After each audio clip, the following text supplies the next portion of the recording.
The Tuskegee study of untreated syphilis in the Negro male was an extremely unethical study conducted between 1932 and 1972 by the US Public Health Service.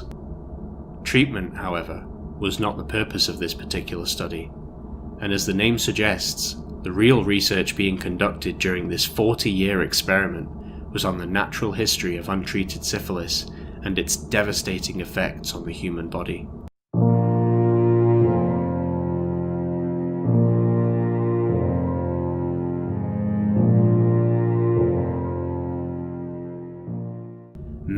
Many more experiments took place within Unit 731, including food and water deprivation, prisoners being placed into high-pressure chambers to observe how much pressure the human body can take before the victim was killed.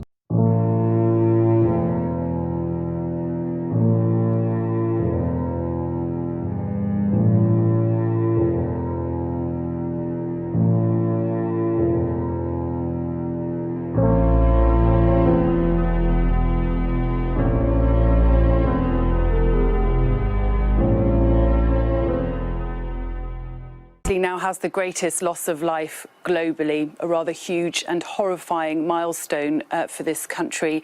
And it's made particularly more grim because Italy still has far fewer cases of COVID-19, of coronavirus, than China.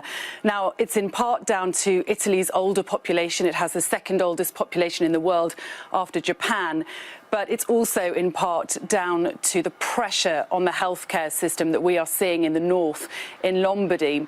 To give you an idea of the pressure and how bad things are up there, the military was called in overnight to help transport some of the bodies because the infrastructure there is simply not coping. The mayor of Bergamo, who spoke to me a few days ago, explained he'd had to close the cemetery because they can no longer cope with the hundreds dying there every day. The church in the cemetery had been turned into a temporary morgue, and soldiers were called in overnight to transport some of the coffins away in army vehicles.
The coronavirus pandemic.